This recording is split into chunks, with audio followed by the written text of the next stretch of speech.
स्वागत है दोस्तों आपके अपने YouTube channel study pre hub पर। और आज हम लोग एंशियंट हिस्ट्री ऑफ इंडिया के 30 इंपॉर्टेंट एमसीक्यू को डिस्कस करने वाले हैं, जो आगामी सभी प्रकार के एग्जाम जैसे यूपीएससी हो गया, BPSC, SSC, Bihar CGL, Bihar SSC, Bihar police या Bihar SI, railway, RRB and all state PCS के दृष्टिकोण से यह आपके लिए काफी फायदेमंद होने वाला है।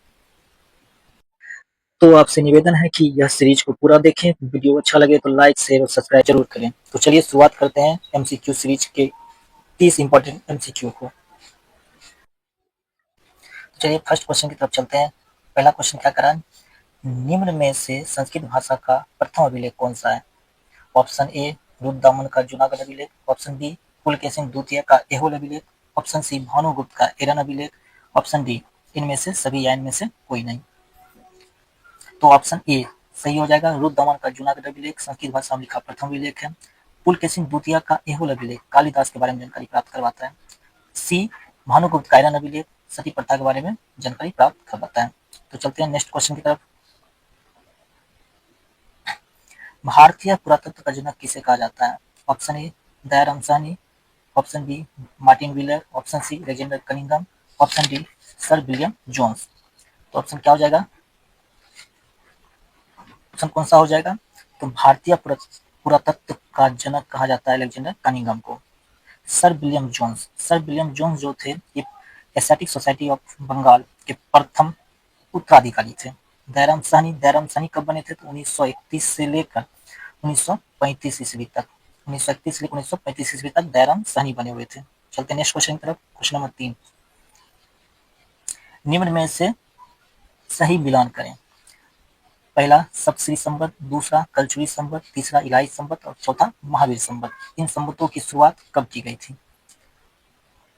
तो इनको मिलाते हैं। सप्तश्री संवत 3076, कलचुरी संवत 248 एडी, इलाही संवत 1583 और महावीर संवत 527 बीसी में।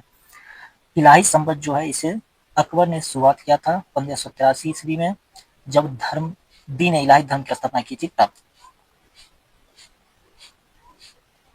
चलते हैं नेक्स्ट क्वेश्चन की तरफ। क्वेश्चन नंबर 4, कुषाण राजा कनिष्क द्वारा किस प्रकार का संवत चालू किया गया था? ऑप्शन ए विक्रम संवत, ऑप्शन बी शक संवत, ऑप्शन सी गुप्त संवत, ऑप्शन डी हर्ष संवत। कुषाण राजा कनिष्क द्वारा चलाया गया संवत था शक संवत। कब चलाया गया था? तो 78 एडी में, 78 एडी में। विक्रम संवत की अगर बात करते हैं तो विक्रम संवत आंठान बीसी में विक्रमादित्य द्वारा चलाया गया था। ठीक। अगर गुप्त संवत की बात करते हैं तो गुप्त संवत की शुरुआत हुआ था 319 एडी में। ठीक। और हर्ष संवत 606 कन्नौज के शासक हर्षवर्धन के राजरोहन के समय चलाया गया था। ठीक है। चलते next question. Question number 5, Asiatic society of Bengal का प्रथम उत्तराधिकारी कौन थे? Option A Dayaram Sahni, option B Wheeler, option C Alexander Cunningham, option D sir William Jones. तो ऑप्शन क्या हो जाएगा इसका answer? Option D sir William Jones. कब? तो 15 जनवरी 1784 ईस्वी को एशियाटिक सोसाइटी ऑफ बंगाल के प्रथम उत्तराधिकारी थे विलियम जोन्स। चलिए नेक्स्ट क्वेश्चन तरफ। क्वेश्चन नंबर 6, भारत का प्रथम म्यूजियम कहाँ स्थापित किया गया? Option A Delhi, option B Calcutta, option C Agra और ऑप्शन डी भी है। Option D Chennai. तो कहाँ स्थापित किया गया है? तो भारत का जो प्रथम म्यूजियम है वो बंगाल में स्थापित किया गया था, कोलकाता में। कहाँ स्थापित? कोलकाता में। 1814 ईस्वी में स्थापित किया गया था कोलकाता में। कब किया गया था? 1814 ईस्वी में कोलकाता में स्थापित किया गया था। चलते हैं नेक्स्ट क्वेश्चन की तरफ। क्वेश्चन नंबर 7, में करा निम्न में से उपयुक्त कथनों को चुने। कथन 1, भारतवर्ष का सर्वप्रथम उल्लेख शासनीय अभिलेख में मिलता है। कथन 2, हिंदुस्तान शब्द का उल्लेख सर्वप्रथम 262 ईस्वी के शासनीय अभिलेख में मिलता है। ऑप्शन ए दोनों सही है, ऑप्शन बी कथन 1 सही है, ऑप्शन सी कथन 2 सही है, ऑप्शन डी सभी गलत है। तो क्या हो जाएगा इसका आंसर? तो इसका आंसर हो जाएगा भारतवर्ष का कथन 1 तो गलत है, क्योंकि भारतवर्ष का उल्लेख सर्वप्रथम शासनीय अभिलेख में नहीं बल्कि किसमें मिला है? तो मिला है, भारतवर्ष का उल्लेख मिला है हाथी गुफा अभिलेख में, खारवेल का हाथी गुफा अभिलेख।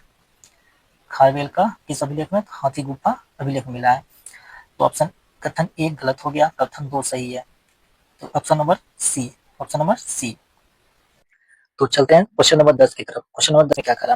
प्रसिद्ध पुस्तक तहकीक ए हिंद के लेखक कौन है? ऑप्शन ए टॉमेली, option B Megasthenes, option C Herodotus या डी अल्बर्नी। क्या हो जाएगा? तो ऑप्शन डी अल्बर्नी। तहकीक ए हिंद के लेखक कौन है? तो ऑप्शन डी अल्बर्नी। मेगास्थनीज ने इंडिका लिखा है। क्या लिखा है? इंडिका। इंडिका मेगास्थनीज ने लिखा है। टॉमली ने नेचुरल हिस्टोरिका लिखा है, जबकि हेरोडोटस इतिहास के पिता कहलाते हैं। ठीक है, चलते हैं क्वेश्चन नंबर 11 की तरफ। क्वेश्चन नंबर 11, नेचुरल हिस्टोरिका के लेखक कौन है? नेचुरल हिस्टोरिका के लेखक कौन है? तो ऑप्शन ए प्लिनी, बी अरस्तु, सी हेम्बोल्ट या डी कोइन है। तो इसका आंसर क्या हो जाएगा? इसका आंसर हो जाएगा ए प्लिनी। नेचुरल हिस्टोरिका के लेखक कौन है? प्लिनी। इनका पूरा नाम है प्लिनी दी एल्डर। चलते हैं क्वेश्चन नंबर 12 की तरफ। निम्न कथनों में उपयुक्त कथनों को चुने। कथन 1 क्या करा? भारतवर्ष का नाम सर्वप्रथम अष्ट अध्याय के पौननी में आया। ठीक। दूसरा, भागवत पुराण में इस देश को अजनाभ वर्ष की संज्ञा दी गई है। और ऑप्शन सी में है वैदिक काल में उत्तरी भारत को आर्यावर्त तथा दक्षिणी भारत को दक्षिणापथ कहा जाता था। पथ लिखा गया था, होना चाहिए था। तो क्या हो जाएगा? कौन सा कथन सही है? तो क्वेश्चन नंबर 8 की तरफ चलते हैं। क्वेश्चन नंबर 8 में क्या है? महाभारत का प्रथम बार उल्लेख किस गृह सूत्र में मिलता है? तो महाभारत का प्रथम बार उल्लेख किस गृह सूत्र में मिलता है? ऑप्शन ए अश्वशालायन गृह सूत्र, बी धर्मसूत्र, सी शुल्ब सूत्र या डी स्रोत सूत्र। क्या हो जाएगा ऑप्शन? तो ऑप्शन नंबर ए सही हो जाएगा। अश्वशालायन गृह सूत्र में महाभारत का क्या मिलता है? पहली बार उल्लेख मिलता है। धर्म सूत्र की अगर बात करते हैं, धर्म सूत्र में 4 वर्णों का उल्लेख मिलता है। 4 वर्णों का उल्लेख धर्म सूत्र में मिलता है। ठीक है। शुल्ब सूत्र की अगर बात करते हैं, शुल्ब सूत्र में क्या मिलता है? तो ज्यामितीय संबंधी गणनाएं, ज्यामितीय संबंधी गणनाएं मिलता है। जबकि शोध सूत्र की बात करते हैं, शोध सूत्र में क्या मिलता है? तो अग्नि में किए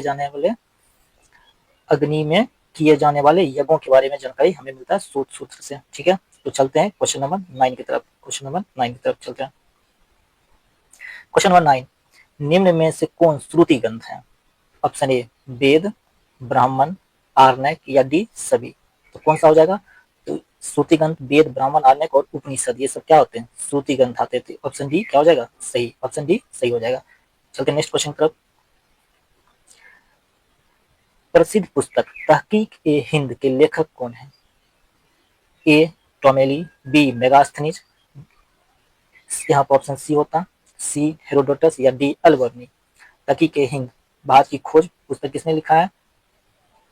हिंद के लेखक अल्बर्नी है। चलते नेक्स्ट क्वेश्चन पर। क्वेश्चन नंबर 11, नेचुरल हिस्टोरिका के लेखक कौन है? ऑप्शन ए प्लिनी, बी अरस्तु, ऑप्शन सी हेम्बोल्ट या डी हिस्टोरिका के लेखक हैं प्लिनी। नेचुरल हिस्टोरिका के लेखक कौन है? प्लिनी। हेम्बोल्ट की अगर बात करते हैं तो हेम्बोल्ट ज्योग्राफी से आते हैं और इन्होंने कॉस्मोस पुस्तक लिखी थी। हेम्बोल्ट किसने लिखा था? हेम्बोल्ट ने कॉस्मोस पुस्तिका। तो चलिए क्वेश्चन नंबर 12 को देखते हैं। क्वेश्चन 12 में क्या करा? तीन निम्न कथनों में उपयुक्त कथन को चुने। ऑप्शन ए में भारतवर्ष का नाम सर्वप्रथम अष्ट अध्याय के पौर्णी में आया। ऑप्शन बी भागवत पुराण में इस देश को अजनाभ वर्ष की संज्ञा दी गई। ऑप्शन सी वैदिक काल में उत्तरी भारत को आर्यावर्त तथा दक्षिणी भारत को दक्षिणापथ कहा गया है। ऑप्शन डी भी है। ऑप्शन डी में कहा गया है क्या कि वैदिक काल में प्रमुख जन भरत जन था। और ऑप्शन ई उपयुक्त में से सभी है। तो इसका आंसर क्या हो जाएगा? Option E. इसका ऑप्शन क्या हो जाएगा? ऑप्शन ई सही, सभी सही है। चलते नेक्स्ट क्वेश्चन की तरफ। क्वेश्चन नंबर 13, कथन ए में क्या कह रहा है? महाभारत का तमिल भाषा में प्रथम बार अनुवाद कवि खम्मा ने किया था। कथन बी रामायण का बंगला भाषा में अनुवाद सर्वप्रथम शाहजहां स्वयं हुआ। ऑप्शन है दोनों सही है। ऑप्शन बी कथन बी सही है। ऑप्शन सी कथन ए सही है। ऑप्शन डी दोनों गलत है। तो क्या हो जाएगा इसका आंसर? तो देखिए, महाभारत का तमिल भाषा में सर्वप्रथम अनुवाद किसने किया था? तो महाभारत का तमिल भाषा में सर्वप्रथम अनुवाद कवि कम्बा ने नहीं बल्कि पेरुन देव नार ने किया था। पेरुन देव नार ने किया था, जो भारतम नाम से प्रचलित हुआ था। भारतम। ठीक है। तो ऑप्शन ए तो गलत हो गया। ठीक। तो चलते हैं ऑप्शन बी में। रामायण का बंगला भाषा में अनुवाद सर्वप्रथम शाहजहां समय में नहीं बल्कि बंगला भाषा में किया था अलाउद्दीन नुसरत शाह समय में हुआ था। ठीक है। रामायण का बंगला भाषा में अनुवाद।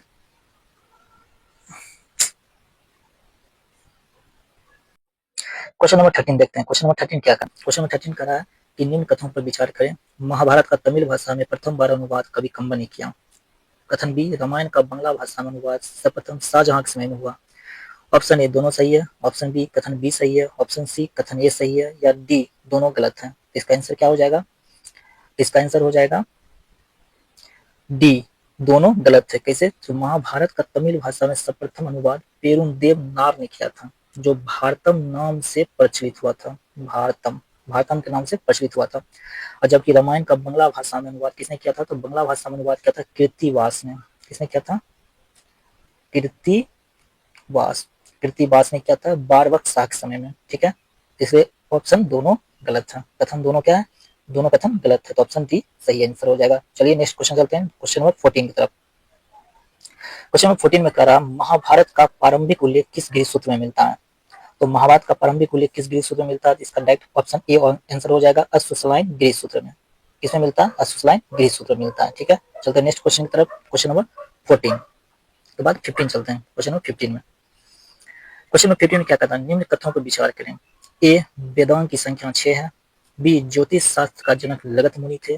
सी, आर्नक का अर्थ जंगल में प्राप्त ज्ञान से है। और डी, पुराणों, यहाँ पुराणों लिखा गया है, पुराणों, पुराणों के रचयिता लोमहर्ष तथा उनके पुत्र उग्रश्रवा माने जाते हैं। तो ऑप्शन ए है सभी गलत है, ऑप्शन बी सभी सही है, ऑप्शन सी केवल सी सही है, और ऑप्शन डी केवल ए सही है। तो क्या हो जाएगा? तो वेदांत की संख्या 6 है। शिक्षा, कल्प, निरुक्त, छंद, ज्योतिष और व्याकरण। बी, ज्योतिष शास्त्र का जनक लगत मुनि है, बिल्कुल ये भी सही है, ये भी सही है, ये भी सही है। ऑप्शन सी भी सही है, आर्नक का अर्थ होता है जंगल में प्राप्त ज्ञान, यानी एकांत में अध्ययन करने वाला क्षेत्र। और डी, पुराणों के रचयिता कौन थे? लोमहर्ष, उनके पुत्र उग्रश्रवा, यानी ऑप्शन बी सभी सही। चलते हैं नेक्स्ट क्वेश्चन, क्वेश्चन नंबर 16 की तरफ। भारत का आदर्श वाक्य सत्यमेव जयते कहाँ से लिया गया? ऑप्शन ए कठोपनिषद से, ऑप्शन बी में है मुंडकोपनिषद से, ऑप्शन सी उपनिषद से, या डी में से सभी। इसका आंसर क्या हो जाएगा? आदर्श वाक्य जो सत्यमेव जयते लिया गया मुंडकोपनिषद, ऑप्शन बी सही हो जाएगा। कठोपनिषद से लिया गया यम और नचिकेता का बीच के संवाद, यम और नचिकेता के संवाद को लिया गया। यम और नचिकेता का संवाद कठोपनिषद से लिया गया। सी उपनिषद, उपनिषद की संख्या कितनी होती है? उपनिषद की संख्या 108 है, इसकी संख्या 108 है। इसका मतलब होता है गुरु के नजदीक जाकर शिक्षा ग्रहण करना, यानी गुरु के समीप आके शिक्षा ग्रहण करना। और उपनिषद के अंतिम भाग को हम लोग क्या कहते हैं? वेदांग। क्या कहते हैं? वेदांग कहते हैं, जिसकी संख्या कितनी है? 6, जिसकी संख्या 6 है। चलते नेक्स्ट क्वेश्चन, क्वेश्चन नंबर 17 की तरफ। क्वेश्चन नंबर 17 में कह रहा है, निम्न का सही मिलान करें। ए, वर्तिका, इधर पुस्तक दिया हुआ, इधर उनके लेखक हैं, ये पुस्तक है, इनके रचयिता या लेखक हैं। तो पहला वर्तिका, दूसरा अष्टाध्याय, सी महाभाष्य, डी नीतिसार। इनको मैच करना है किनके साथ? इनके रचयिता के साथ। तो वर्तिका, वर्तिका किसने लिखा है? कात्यायन ने। वर्तिका किसने लिखा है? कात्यायन। अष्टाध्याय पाणिनि, महाभाष्य पंतजलि ने लिखा है, जो कि नीतिसार कामंडक ने लिखा है। तो इसका ऑप्शन क्या हो जाएगा? इसका ऑप्शन यहाँ पर दिया हुआ है, यहाँ पर देख लेते हैं, ऑप्शन दिया हुआ है ऐसे हम इस मैच कर दिए तो देख लेते हैं। वर्तिका कात्यायन ए का, वर्तिका कात्यायन ए का 3, बी का 1, ए का 3, बी का 1। तो देखते हैं इधर बी में, ऑप्शन नंबर बी में मिल गया, ऑप्शन नंबर बी इसका आंसर हो जाएगा। क्वेश्चन नंबर 18, क्वेश्चन नंबर 18 तक चलते हैं। क्वेश्चन नंबर 18 में कह रहा है, संस्कृत भाषा में रचित ऐतिहासिक घटनाओं का प्रथम क्रमबद्ध विवरण किससे प्राप्त होता है? किसे लिखा गया? किससे होना चाहिए, किससे प्राप्त होता है? ऑप्शन ए राजतरंगिणी, बी कीर्ति कौमुदी, सी मुद्रा राक्षस, या डी अर्थशास्त्र। किससे प्राप्त होता है? तो क्रमबद्ध तरीका जो है संस्कृत भाषा में रचित ऐतिहासिक घटनाओं का प्रथम क्रमबद्ध विवरण जो है उस प्राप्त होता है राजतरंगिणी से, जिसको लिखा किसने? कलहन ने। मुद्रा राक्षस विशाख दत्त द्वारा लिखा गया। कीर्ति कौमुदी सोमेश्वर ने लिखा है। कौन लिखा है? सोमेश्वर, सोमेश्वर ने लिखा कीर्ति कौमुदी। अर्थशास्त्र कौटिल्य चाणक्य, अर्थशास्त्र कौटिल्य चाणक्य लिखा। ठीक है, चलते क्वेश्चन नंबर 19 की तरफ। उपयुक्त में से कौन सा अभिलेख सही नहीं है, यानी जो मिला हुआ है कौन सा सही नहीं मैच किया गया है? पहला हाथी गुफा अभिलेख अलीनाज खारवेल का बिल्कुल सही है। नासिक गुफा अभिलेख गौतमी बालश्री का बिल्कुल सही है। इहोल अभिलेख पुलकेशिन द्वितीय का बिल्कुल सही है। ग्वालियर अभिलेख स्कंद गुप्त का है, ये गलत है। ग्वालियर अभिलेख किसका है? राजा भोज, गुज्जर प्रतिहार राजा भोज का है। इसका है राजा भोज का। ठीक है, चलते हैं नेक्स्ट क्वेश्चन की तरफ। तो इसका आंसर क्या हो जाता है? इसका आंसर डी, ये गलत है, गलत मैच किया हुआ है। ठीक है, क्वेश्चन नंबर 20 की तरफ चलते हैं। हाँ, ये इंपॉर्टेंट क्वेश्चन है। क्वेश्चन नंबर 20 में कह रहा है पंचमार्क सिक्के। पंचमार्क सिक्के के बारे में गलत कथन क्या है? ऑप्शन ए पंचमार्क, यहाँ पंचमार्क होता, पंचमार्क सिक्के को आहा सिक्का भी कहा जाता है। यह सिक्के अधिकांशतः चांदी के साथ कुछ सोने के होते हैं। और सी, साहित्य में सिक्के को करसापन कहा जाता है। डी, सर्वप्रथम सिक्के पर लेख तिथियां यूनानी शासकों ने शुरू की थी। तो कौन सा कथन गलत है? तो इसका हो जाएगा बी, ये कथन गलत है, क्योंकि अधिकांशतः चांदी के तथा कुछ जो थे सोने के नहीं बल्कि तांबे के बनाए जाते थे, तांबे का। तो ऑप्शन नंबर बी गलत हो गया, ठीक है, पंचमार सिक्के का। और सिक्कों का अध्ययन न्यूमिस्टिक कहलाता है तथा मुद्रा शास्त्र जनक जेम्स प्रिस्प को माना जाता है, ठीक है। आगे क्वेश्चन है वो डिस्कस कर लेंगे, आगे चलते हैं। भारतीय मुद्रा शास्त्र के जनक किसे कहा जाता है? जैसे भी बताया हमने, जेम्स प्रिस्प को। किसको माना जाता है? जेम्स प्रिस्प को, ठीक है।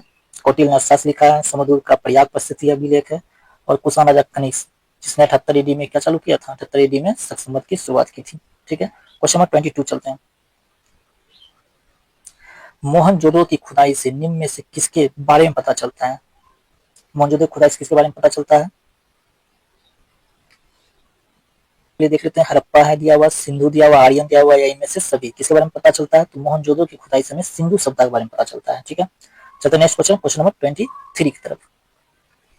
23 में कह रहा है प्राचीन काल की मूर्तियों के निर्माण के संदर्भ में क्या नहीं सही है, यानी मूर्तियों के बारे में क्या सही नहीं है। देखते हैं क्या क्या ऑप्शन है। ऑप्शन ए में कहा गया प्राचीन मूर्तियों का निर्माण कुषाण काल में आरंभ हुआ है, हमें क्या ढूंढना है, क्या सही नहीं है। ऑप्शन बी में कुषाण काल की मूर्तियां विदेशी प्रभाव से युक्त हैं। गुप्तकालीन मूर्तियां स्वाभाविकता से परिपूर्ण है। डी, उपयुक्त सभी सही है।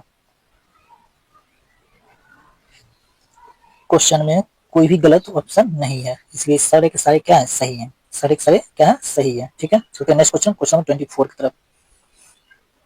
24 में क्या करा? सिकंदर के साथ भारत आने वाले लेखक कौन थे?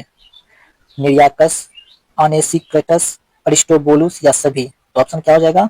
सिकंदर के साथ आने वाले सभी लेखक कौन थे? तो सभी। ऑप्शन डी, सभी थे। ये तीनों आए थे सिकंदर के साथ भारत, ठीक है। क्वेश्चन नंबर 25 की तरफ चलते हैं। क्वेश्चन नंबर 25 क्या करा? हर्षवर्धन को शिलादित्य की उपाधि किसने दिया था? ए, सुंगयांग, बी, हेनसोंग, सी, हुइली या डी, चंद्रगुप्त मौर्य। किसने दिया था? तो हर्षवर्धन को शिलादित्य की उपाधि हेनसोंग ने दिया था। किसने दिया था? हर्षवर्धन को शिलादित्य हेनसोंग ने दिया था, ठीक है।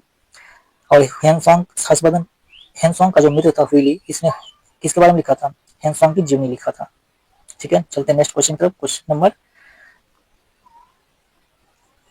6। निम्न में से किसने चंद्रगुप्त मौर्य के राजप्रसाद को देवनिमित्त बताया था? ए, फयान, बी, हेनसोंग, सी, अलबर्नी या डी, मेगास्थनीज। क्या हो जाएगा? फयान। इसका सही आंसर क्या हो जाएगा? फयान। चंद्रगुप्त मौर्य के राजप्रसाद को देवनिमित्त बताया था फयान ने। फयान किसके दरबार में आया था? तो चंद्रगुप्त मौर्य द्वितीय, चंद्रगुप्त द्वितीय के दरबार में आया था। और ये जो फयान है 375 से लेकर 415 एडी के बीच में आया था, ठीक है। चलते नेक्स्ट क्वेश्चन पर।